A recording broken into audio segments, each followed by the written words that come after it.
Ang susunod na programa ay rated PG. Patnubay at gabay ng magulang ay kailangan sa mga batang manonood.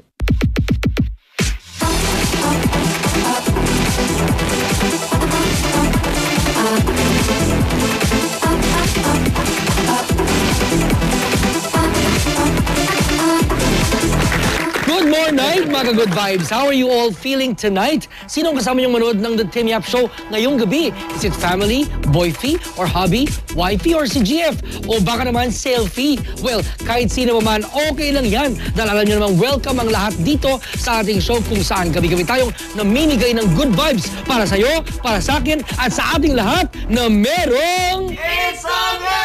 So let's get the party started. At ito na ang ating nightly Yap Dates Reloaded.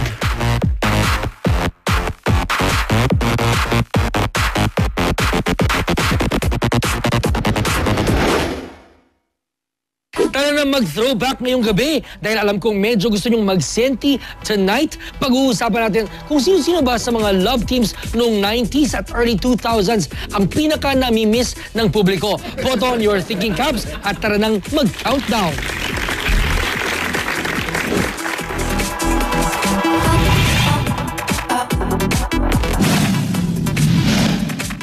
Unahin na natin ang sikat na tambalan ni na Peachy at Wax mula sa TGIS. That's Angelo De Leon and Bobby Andrews. Sila ang tinalaging alpha love team noong kapanahunan nila. At almost every notebook ata na tinitinda sa Divisoria, sila rin ang naging cover. Ganon sila kabenta at the height of the TGIS craze. Ngayon, mother at father roles na ang ginagampanan ng dalawa. Pero let's remember that once pinagdasal natin na magkatuluyan silang dalawa. Hindi kaya no, Wax, Love Rosa, Rosa, Love Wax, forever. Sunod naman tayo sa isa pang love team na pareho ng may kani-kaniyang mga pamilya. Sina Marvin Agustin at Jolina Magdangal. Hindi rin sila in each other's arms ang naging ending ni Jolens at Marvin. Pero this year, isinilang ni Jolens ang panganay niya with Maria Escueta, samantalang si Marvin matagal nang may kambal. Kambal na ano, I wanna see. Kambal na anak? Bakit? Ano bang iniisip mo? Kambal na ano, nasantol, galing na Bangkok, parang malaki. Ano? Medyo heartbreak na ba na hindi sila nagkatuluyan? Idagdag pa natin dyan si Dean Barreto at Rico Yan. 4 years na ang relasyon nila nang unexpectedly ay namaalam sa atin si Rico due to acute pancreatitis noong 2002. Sir Tim, di ba bangungot ang pinamatay niya? Hay! Sayang naman, hindi ko man lang siya nakilala. Baka mas malala pa sa bangungot ang inaabot niya pag nakilala ka niya, no? Punta naman tayo sa younger ng konti like Ding Dong Dantes and Antoinette Pauls. Ikakasal na kay Marian si Ding Dong pero bago pa man sila naging love team noong 2007 ay matagal ding naging magkapareha on screen sila Dong at Tony. Di ba't hindi pa nga mamatay ang chismis na may anak silang dalawa? Sir Tim, kapag nagkita si Tony at Yan, anong pwedeng sabihin ni Tony kay Marian? Ano? Eh di, una siyang naging akin, tapos sasagot si Marian ng akin pa rin ang bukas. Lastly, China and Chard. Marami ang kinilig dahil humantong sa totohanan ang sweet na team-up ni China Hortaleza at Richard Gutierrez circa their click days. Pero nagka-reshuffle at napunta si Chard kay Angel, samantalang si China naman kay Riley na kalaunan ay naging boyfriend niya for 9 years. Sayang lang at hiwalay na sila. Dapat lang mapag-angkin ang China na yan sa ating Scarborough. Sinong love team ang kinakiligan ninyo noon? Sino naman ngayon? Tweet us your answers at malay nyo. I-reunite natin sila dito sa The Tim Yap Show. Yap, next, I'm happy to be reunited with a very good friend of mine. Sino kaya siya? Find out who she is when The Tim Yap Show Season 5 returns. Ikaw, na-hashtag ka na ba?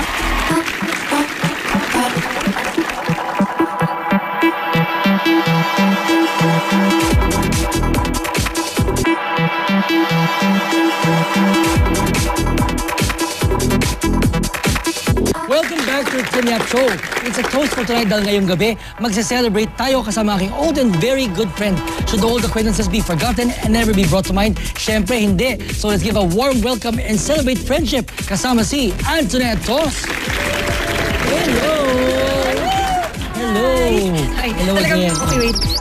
Jump.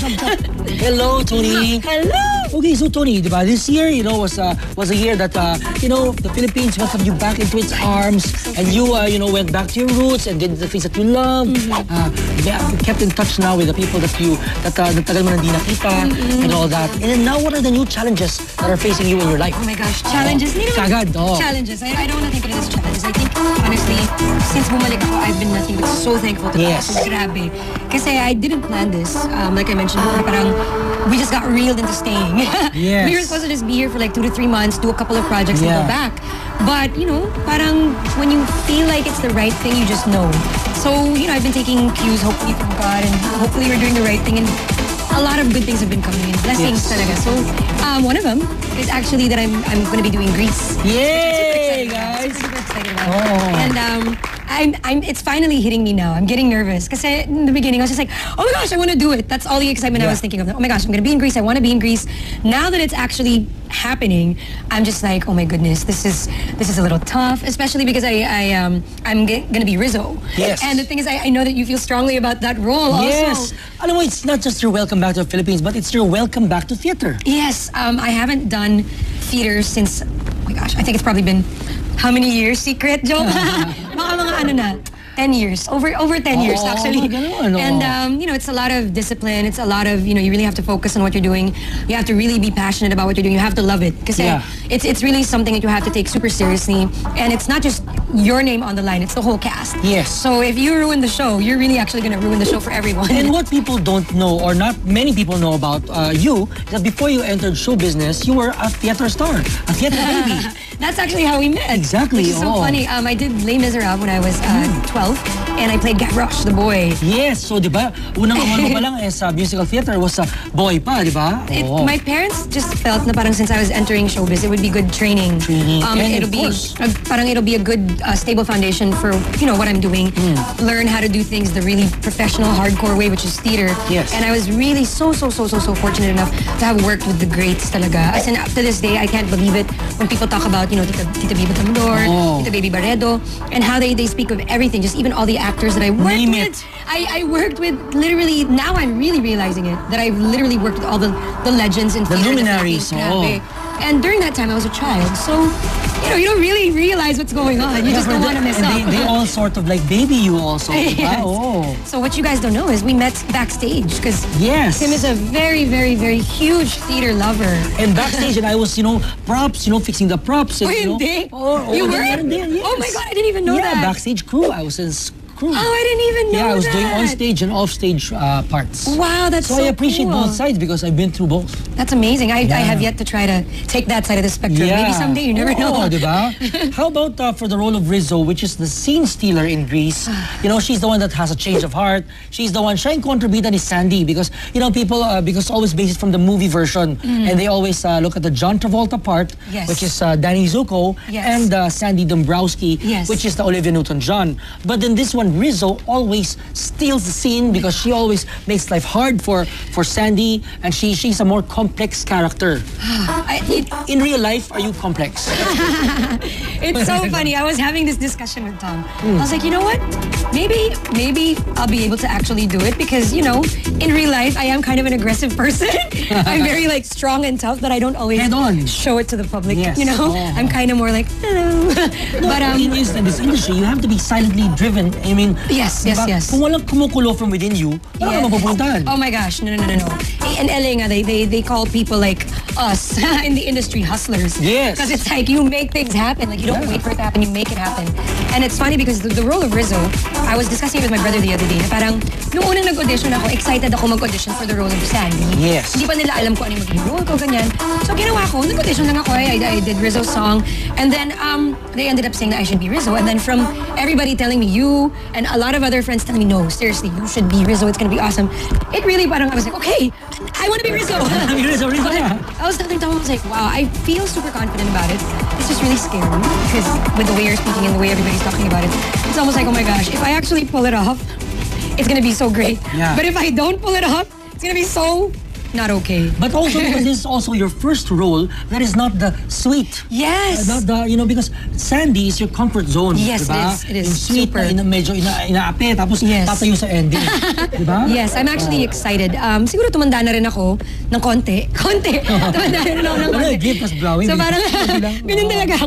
So parang feeling ko nag-mature na rin ako in a way. So I've done a lot of those roles before. Yes. Nakakaano na din, syempre parang sa pagkain, kapag yun lang ang kinakain mo, mauumay ka din Mauumay ka na, So parang at the same time, excited ako na ma-challenge. Ito naman dagdag ang hang. Na sa mga ma-nervyos.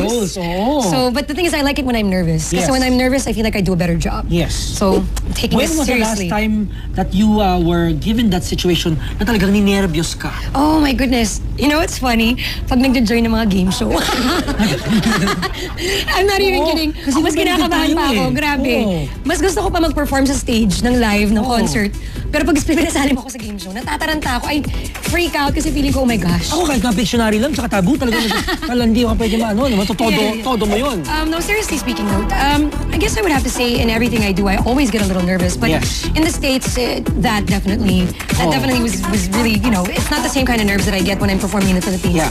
Kasi doon, either you're performing for an international crowd, Yes. some of the best people in LA and Hollywood, or you're auditioning for some of the best, casting directors. Yes. And it's just, it's scary. Because you're in the States and you're going up against the best of the best of the best Yes. of the best. All over the world. From all over the world. And it's no joke. It's Yeah. really no joke. If you're really going to actually take that step to try to do something internationally, you really have to devote your whole heart and soul and be ready Yeah. for a lot of heartache and heartbreaks. Yes. Because, it's like a million no's and one yes. Yeah, so you can use your million heartaches and heartbreaks and put it into this role because this character, Rizzo, has gone through so many heartaches and heartbreaks. That's why she's like that. Yes, I actually, I didn't know the song very well before I auditioned. And then when I was really rehearsing it for the audition, I was like, wow. I was like, the actual lyrics and meaning of the song, kakaiba talaga eh. Madugo, Grabe. Even me, parang when I would practice at home and rehearse, nagkaka-moment talaga ako na naiiyak ako for her. Yeah. Kasi she's actually, I haven't really dissected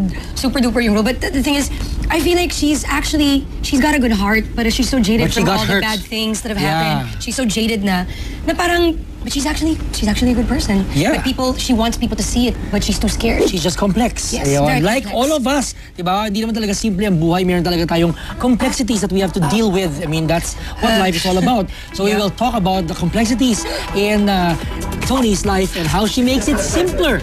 At saka lahat pa, baka rin meron din tayong sample ng pagiging Rizzo ni Antoinette sa Greece. Lahat ng mga pag-uusapan at gagawin natin when the Timmy Up Show returns.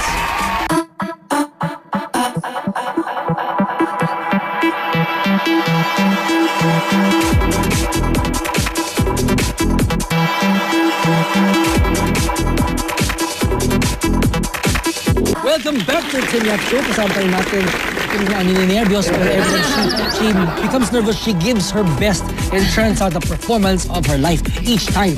Antoinette on the Timmy Up Show. Hello, welcome back. Welcome back. So we know that aside from Greece, you're also coming out with a single. Yes, I'm actually extremely excited about that. I wrote it in LA with a very, to me, he's one of the best songwriters I've ever met in my life. Globally, all over the world. He writes for a lot of artists in the US. He's actually half Filipino. His name is Jay Olero.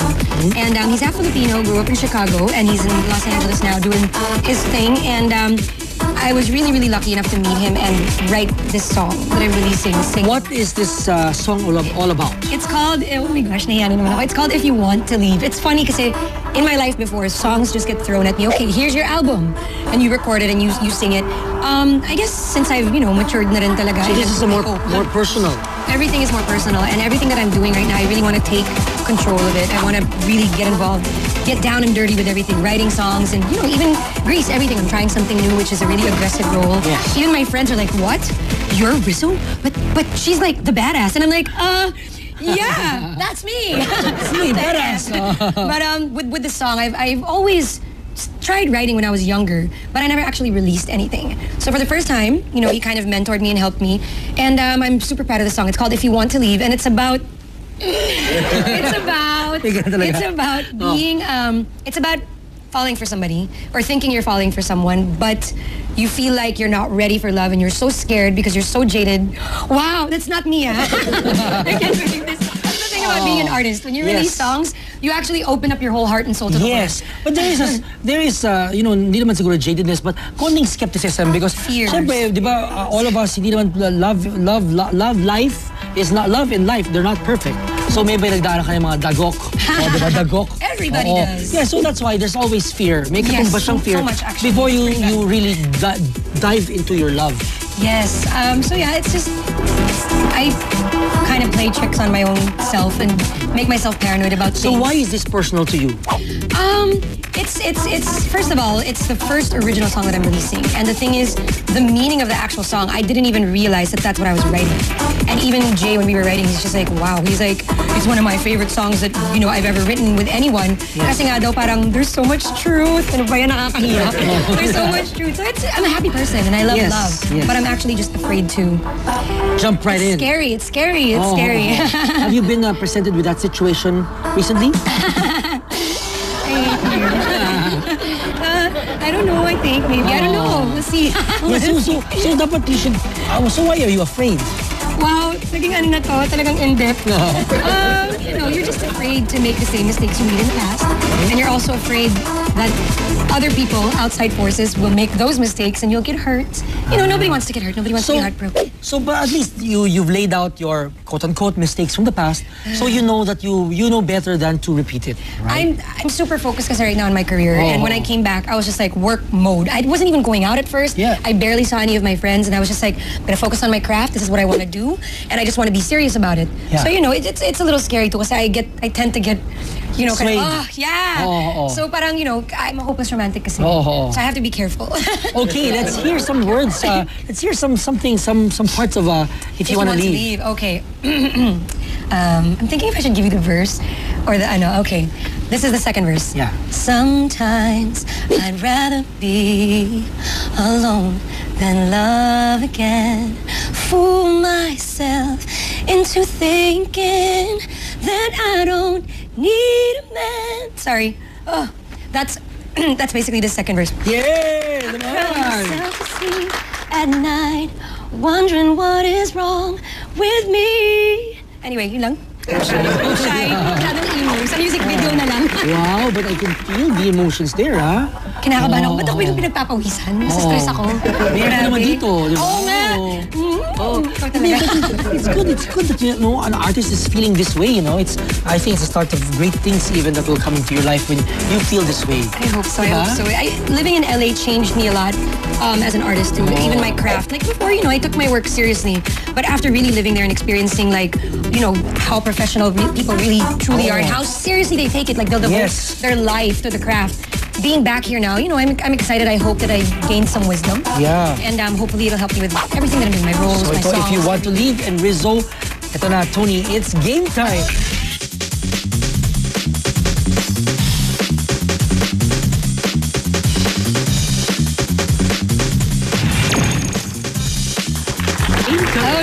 It's called Connect the Stars. Matagal na nawala si Tony sa pinilakang tabing pero ngayon siya nagbabalik. Gano'ng karami ang kanyang na-miss. Tingnan natin kung updated pa rin siya sa mga buhay-buhay ng mga kasabayan niya noon sa showbiz.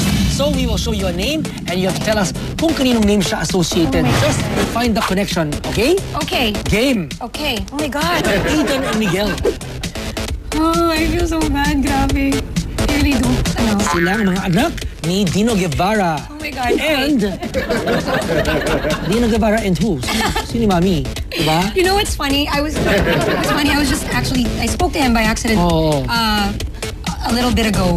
Someone called me and he was with them and I just saw him on TV and I was like, hey, I saw you on TV dancing with your kids. Oh my gosh. But I didn't get their names. I'm so sorry. Ayun, yun ang mga anak niya, di ba? Magiging balbon din yan paglaki nila. Di ba? For sure. Ito naman, RT and Gabby. I feel so bad.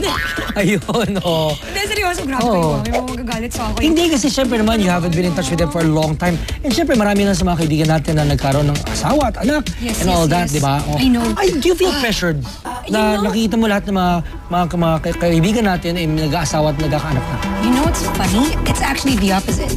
Kasi I feel You're like... happy na hindi ka pa nag-asawa? I'm not saying that I'm happy na hindi pa ako nag-asawa at nagkaanak. I love kids. Yes. And I can't wait to have kids someday. But I know that I'm not ready. And honestly, ito na naman, masyado na namang emo. I've actually come to terms with that a long time ago as I've been praying to God na parang, you know what? I don't know what you have in store for my life, but in all honesty, I accept whatever it may be. If you think I'll live my life better by myself, then it's fine. Or if you think I shouldn't have kids, it's okay, and I accept it. But of course, if it comes along, great. You know what I mean? Yes. So I'm okay, no pressure at all. I'm so not ready. Yeah. I'm so not ready. Dante's getting married soon. Yes. Have you guys seen him? Have you guys talked? You know what's so funny? We've had a couple of close calls na muntik na kami nagkikita pero hindi pa rin nangyayari. Hindi pa meant na magkita-kita kaming lahat siguro. Wow. But I'm super duper happy for him. Yeah. Kasi even years ago pa, not naman so long ago, but years ago when I would speak to him about their relationship, he's always told me na parang alam niya na talaga na she's the one. Wow. Na he's always wanted to propose. It was clear to him. He's always wanted to propose. I think he just wanted to wait for the right time. Yes. Kung kailan talagang ready na rin sila because they're both really busy with their careers. Yes. So, I'm happy for them. I think it's perfect. It's about time, guys. It's about time. When will you be ready? Oh my goodness, that's another when you know, you know. And right now, I just know that I'm not. That's all I know. Right now, I'm not ready. I think when the time comes, ganun naman yung love, diba? Parang, it's just, I'm not ready, and then bam, it hits you in the face, and you're like, oh, okay, I'm ready. And now, we're ready for a sample of Rizzo in Greece. Oh my gosh, I'm shy! Oh. Wait lang. Yeah. Watch Grease. Yes, for sure. Oh, wala mo Watch Grease, guys. Watch Grease. Okay, by 9 Works Theatrical Production. Yes. Showing at the RCBC Theater. Makati. Yeah, so Grease is running from November 15 to December 7 at RCBC Makati. And actually, this is a rerun of last year. They did it last year.